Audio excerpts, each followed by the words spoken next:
Hello and welcome to Around the World in 80 Teas, the first few stops. My name is Sharon Hall and I'm the Chief Executive of the UK Tea and Infusions Association.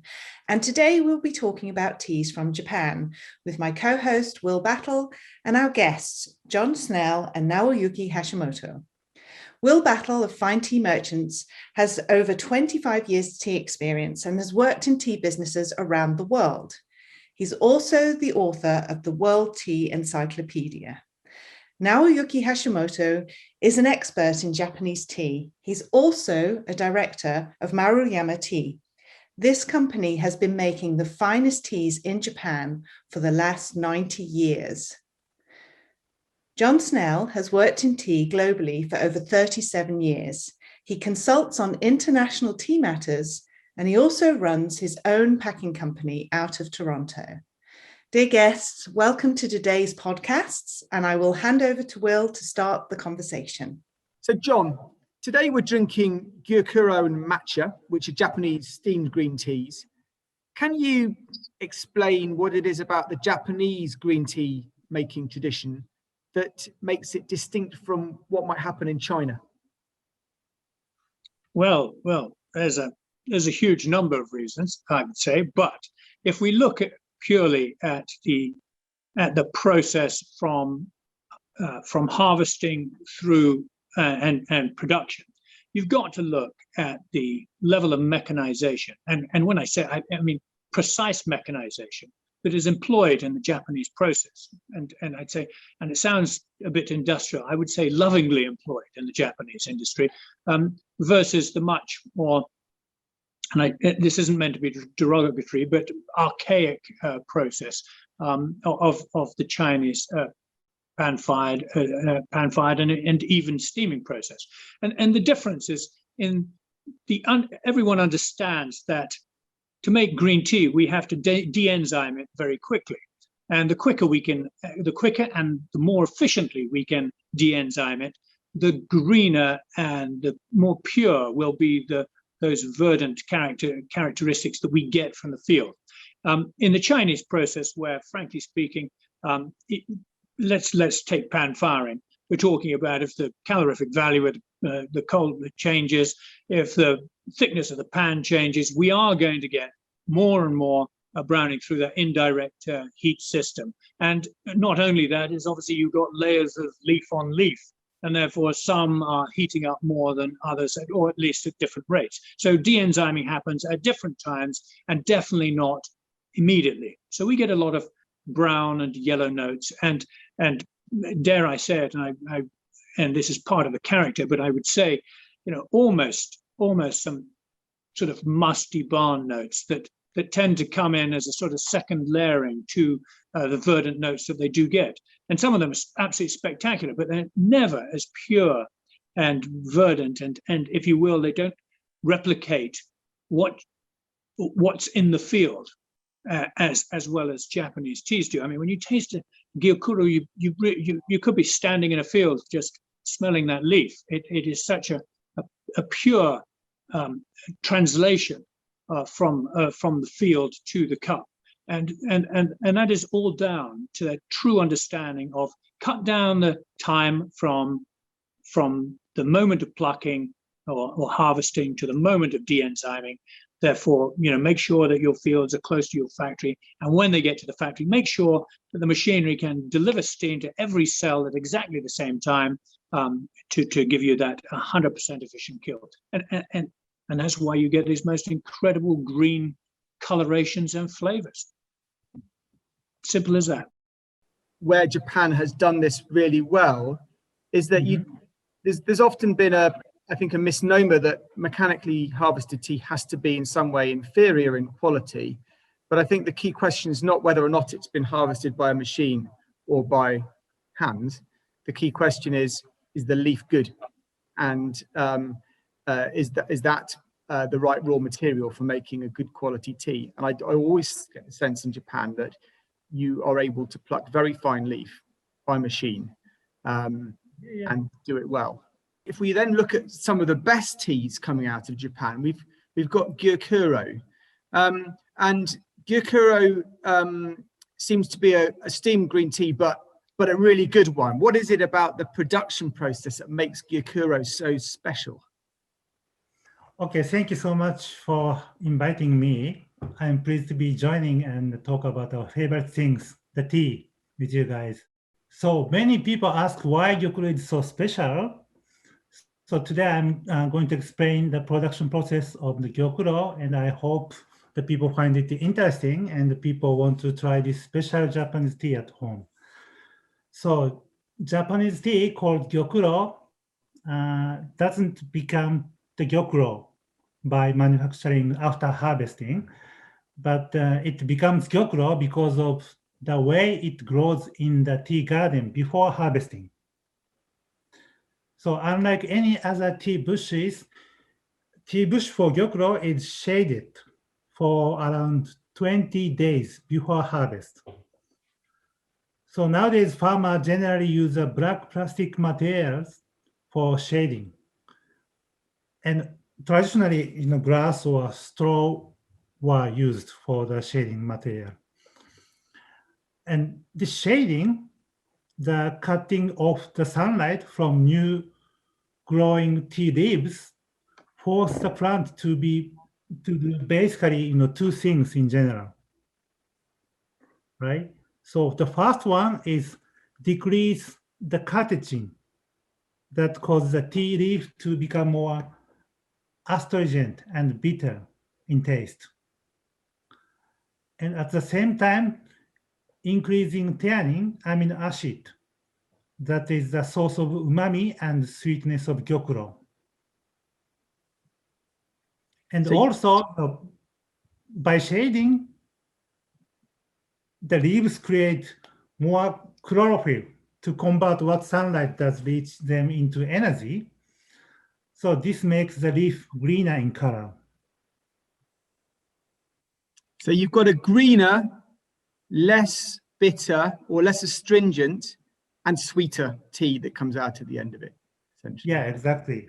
Lovely, lovely. Well, I'm tasting one now, and it really does have this beautiful umami aroma, and this sweetness is quite distinct.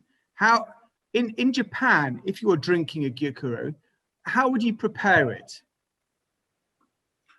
Well, for Gyokuro, we use a little bit, more tea leaves, so maybe like 6 grams, and we use 80 milliliter of the water.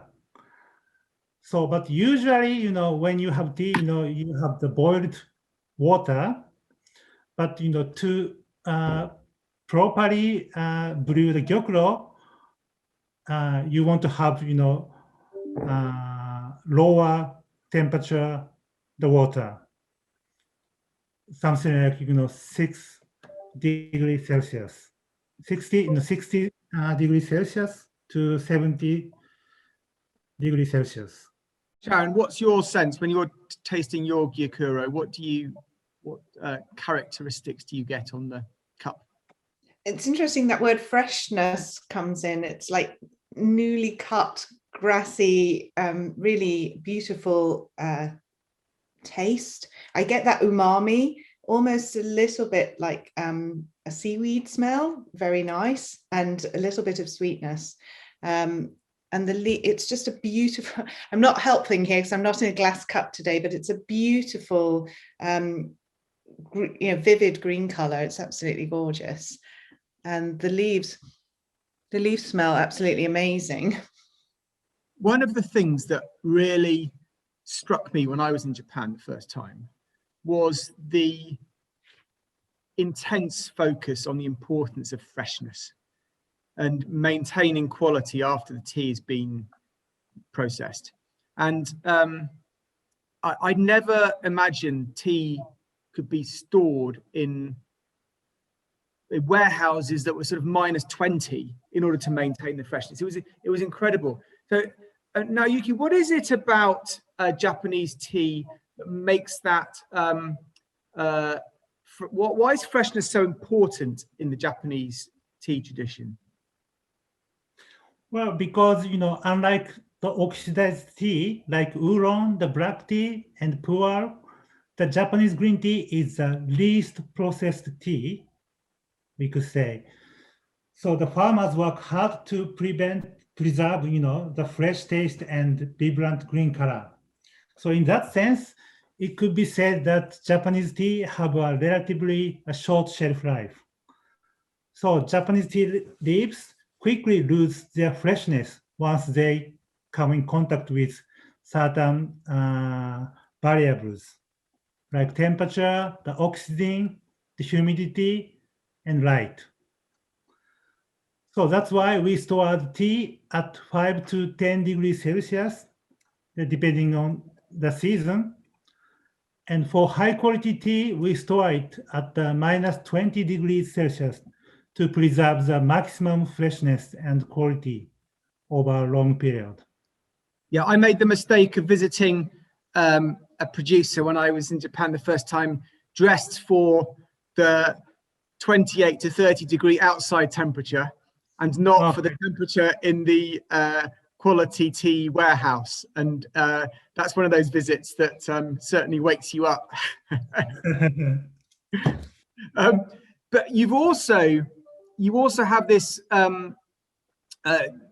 tradition of vacuum packing your tea.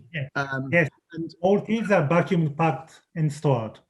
Well, one of my so that's retaining the freshness and the beautiful aromas very effectively. One of my favorite things in my factory when I get an order for Japanese green tea, particularly a really good one, is opening the carton and experiencing that aroma, which has been sealed in for since it was produced. And Sharon, you've got one. You've got a carton of vacuum packed Gyokuro. So see if you can experience that beautiful rush of fresh aroma if you give your silver vacuum packed bag a snip. Give it a go. So what are you smelling, Sharon? A rush of, lovely sweet smell. It's, to me, it's probably totally incorrect. To me, it's like a mango smell. It's so sweet. It's beautiful. It's fruity. It's a real joy. Just one of those sensory experiences that wish more people could get. And it is possible to buy vacuum packed tea that's been sealed in Japan, and then you're the first person to open it up. But that beautiful aroma is that they've worked so hard to capture is really worth experiencing. I just didn't expect that sweetness. That was really intense, really, really intense. But we'll just put it down there because it's 5 kilos of tea. It's quite heavy.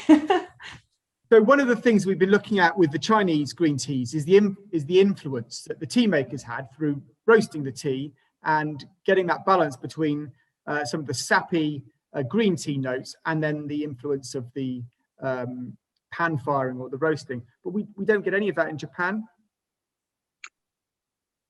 I wouldn't say that there's no influence of tea maker in Japan. I think that, in fact, it's I think that it's quite funny, and I know that part of the difference is the level of mechanization, if you will, between the Japanese and the Chinese process. And some people would think that that would take away some of the, if you will, the tea maker's characteristic in the tea process. But actually, I think that what it does is it takes out any variable that could develop because of the vagaries of tea processing. So actually, it allows the purposeful intent of the tea maker to shine through, if you will, without any, external influence. So when you do get variances, and you do, I mean, the variances in ceremonial matchas are extreme if you taste a lot of them. Same with Gyokuro, really, but they're all purposeful. You know that it isn't, because the coal used underneath the pan firing system, had a different calorific value, or in fact the pan was of a different thickness or a different metal, or the atmosphere would have a huge influence on the pan firing process, unlike if you will, in a totally encased steaming process. So I think that's the. So John, is there anything that we can learn from the Japanese tea harvesting and processing tradition?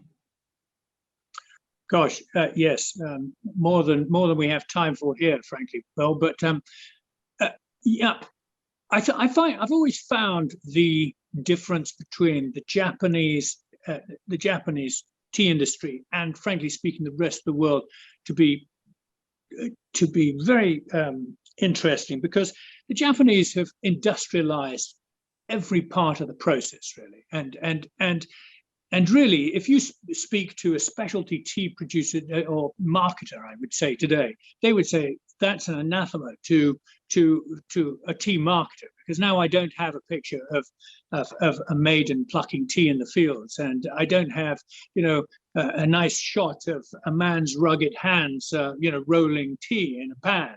And so how the heck can this be specialty tea? It's just not bespoke. It's not artisanal.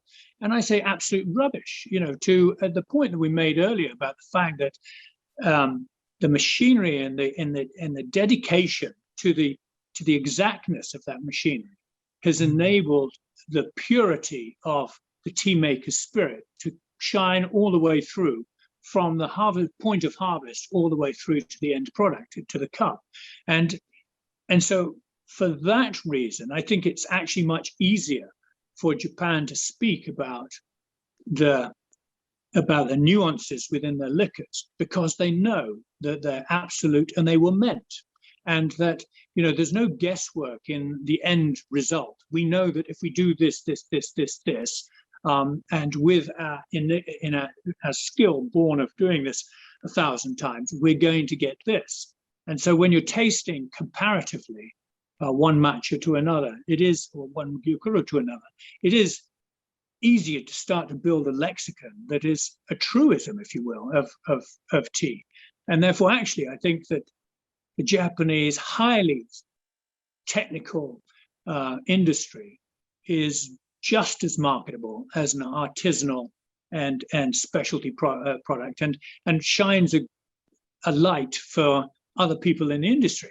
And it's frankly speaking, all the consultants in the world should be Japanese, going out to the rest of the world and showing them that yes, you can do it. Now, Naoyuki, what would you eat with your Gyokuro tea? What would you pair it with? Well, actually, the high-grade Gyokuro gives, the powerful and, dense, the thick, almost like soupy, type of, infusion with intense umami. So I think, you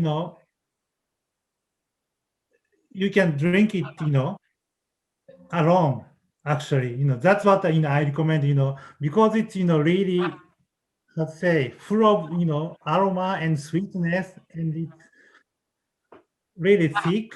So you can't drink, many cups, but, only one cup is satisfying. So we're now also going to have a look at matcha, which is perhaps Japan's other really famous tea. So, Naoyuki, could you explain what a matcha is? what matcha is? Yeah. Well, as you probably know, as everyone knows that, matcha is the tea, but in the powder form. The tea ground into really fine the powder. So that's basically the matcha. And what would you use as your so you'd use matcha for your tea ceremony in Japan, would you? Yeah. Okay, so if you're planning a tea ceremony, what sort of quality would you use for your matcha? Do you have different quality levels? Yeah, so matcha is, really the bad side product. So there are many, the grade of the matcha available, nowadays. But for the ceremony, so the ceremonial matcha, so that is mainly, made of the first flush of tea, so which have really, good sweetness and umami. So this is, meant for the direct drinking, the ceremonial grade. Okay. And what makes a spring crop matcha better? What is it about the quality that makes it better? Is it tastier? Is it sweeter? Yeah, it's sweeter and the greener. And for those who've never tried matcha before, and there will be some people listening who haven't, they may not be aware you actually drink everything, don't you? You're not straining the tea. You're actually drinking the leaf within the tea, and that's a very different experience. Yeah. Mm-hmm. And so, can you tell us a bit more about how a matcha is prepared? The tools you might use to prepare a matcha drink? Okay, so matcha is, like I said, it's the powder form of the green tea. So, and it's ground into fine powder. So when you prepare the matcha, so you have just let's say like 2 grams of the matcha.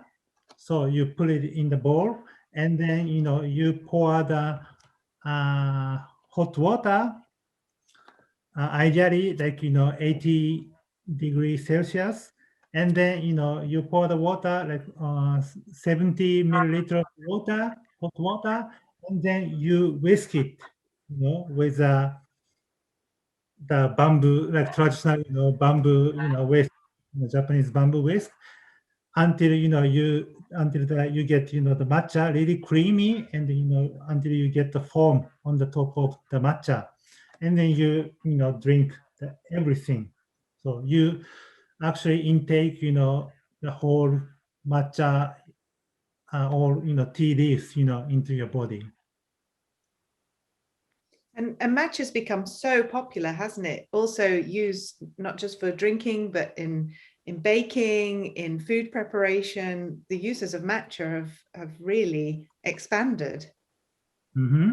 Matcha has gone from being a tea to becoming an extremely versatile product nowadays. So you can enjoy the matcha flavor in your favorite matcha creation, like sweet, latte, ice cream, smoothie, whatever you like.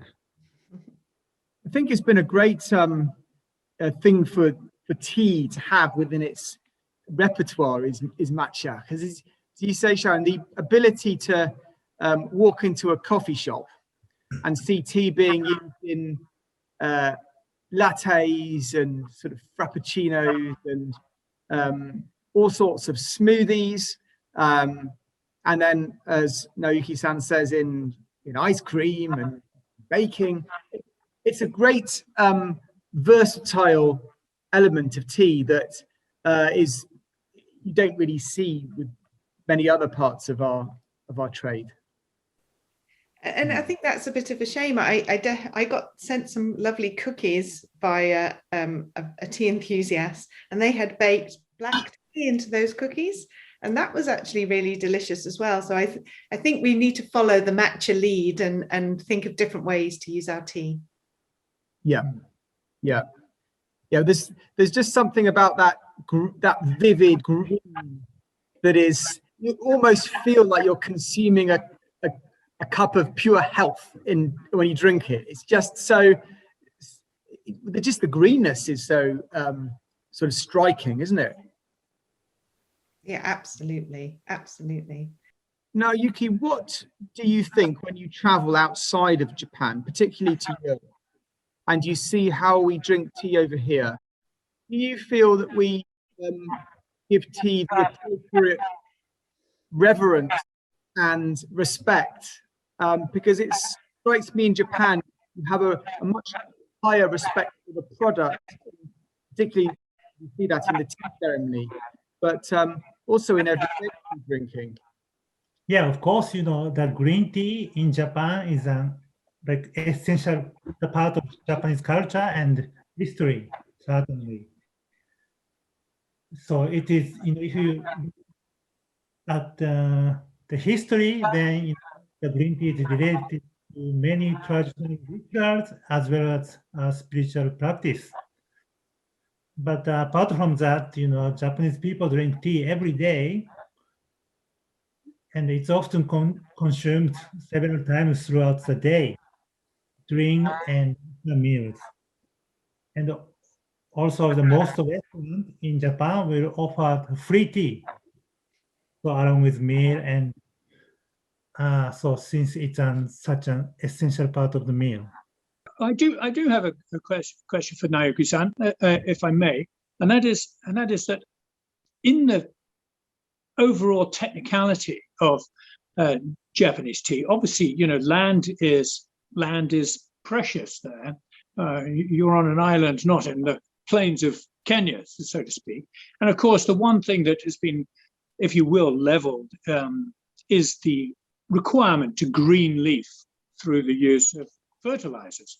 And that sort of, now we have these very great quality organic matchas and gyukurus and other teas coming out of Japan, of which I know your company produces a lot. And I just wonder how that pressure on land use, not using fertilizers, is proving difficult, or is actually proving.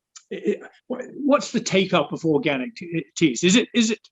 Are you able to overcome that additional cost and make it attractive? Because frankly speaking, matcha is fairly, I would say, high value compared to other teas anyway. So is it worth going organic in Japan? Well, that is very difficult question, actually, right? So as long as I know that, Japanese organic production is still, approximately like, the only, the 5% of, entire Japanese tea production, right? So the organic, the farming is not quite, like widely, practiced, in Japanese, tea farming. And of course, because of, like, like the world, going to this, organic, eco-friendly, the, the product, so this is, world tendency. So we are seeking, how, to deliver, the organic Japanese tea, Japanese matcha to the world. We are, still, trying to find, the way to produce the organic tea in a better way. So, but of course, that. So when you convert to organic farming, that the production, that becomes much less, right? Yeah. So that is, most difficult part, for organic tea farming. Excellent. Thank you for that, Naoyuki-san. Sorry, I have one other question. Sorry, Will, to really butt in, but are you seeing many young people coming into the industry and wanting to learn to be a tea master? No, that is also, the big problem in Japan, right? Well, actually, yeah, I mean, the people, doing, the tea, making is, becoming really old. So, and young people is not, coming to industry, So I wonder, Naoyuki, though, on that basis, and will compared to the rest of the world, I think that maybe because you are more highly mechanized, and I'm not, and as I say, I do not belittle the skill of the tea master at all, but at least you can, if you will, communicate to another generation more easily the setup for manufacture than you can if you're using the Chinese system or indeed some black tea process. yeah, I think so. Yeah.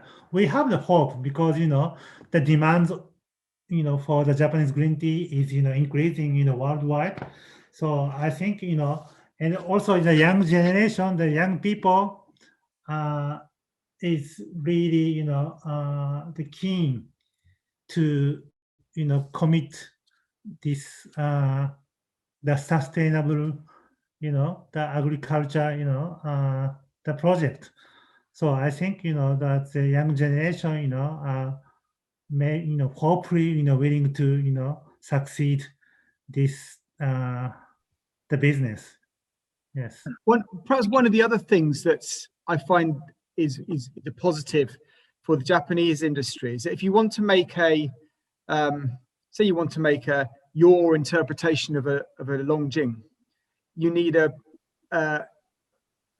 pan and the leaf, and this is perhaps not to trivialize what's an incredibly skilled and difficult process, but the barrier to entry is lower than making a good Japanese tea, in which you need all of the steaming technology, which is not cheap, and perhaps a refrigerated warehouse and vacuum packing lines and all of that sort of thing. So it's more difficult to replicate that style and that outcome, as well as, I suppose, the volcanic soils. It's difficult to replicate all of that outside of Japan.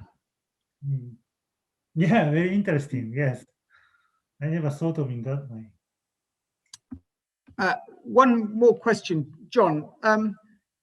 What has Matcha done for the consumption in non-traditional tea markets, perhaps out of home and in hotels, restaurants, cafes? Yeah, that's a key point for the tea industry, Will, because tea has, as we know, been an at-home comforting beverage, if you will, whereas coffee has gone out and conquered all, waking everyone up in the morning, or so they think. And yet here we have a beverage that has just as much waking up capacity without the horrible jittery period given if you don't have L-theanine in there too. So that's my plug for tea over coffee. What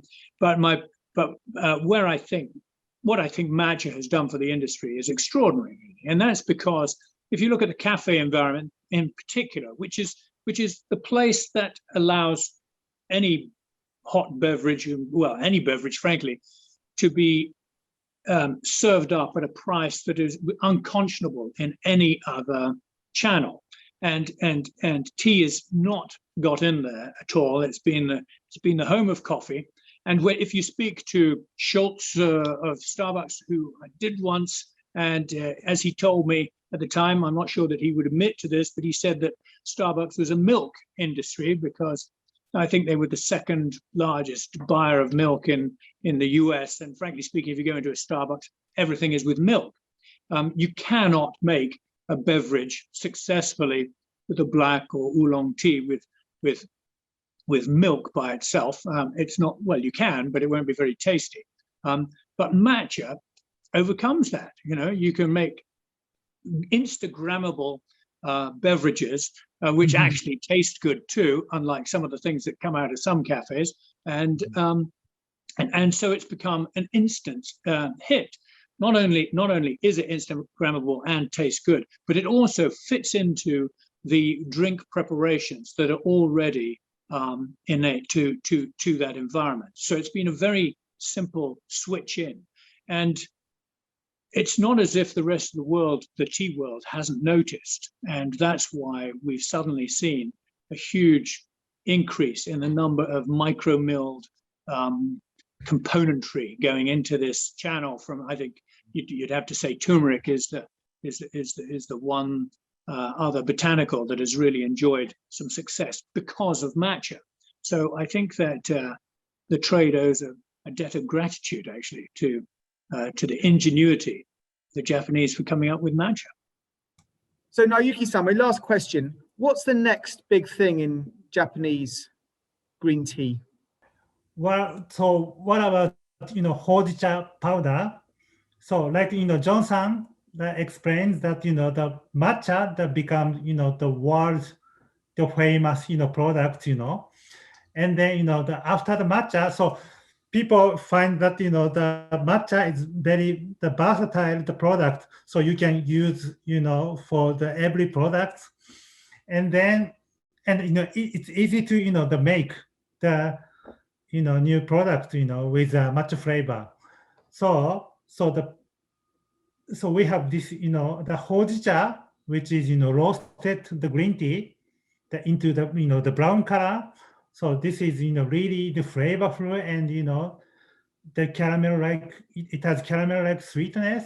And, the hojicha powder is now, I think, becoming, trendy, the picking up. Almost in John described the Japanese teas fitting on the flavor wheel.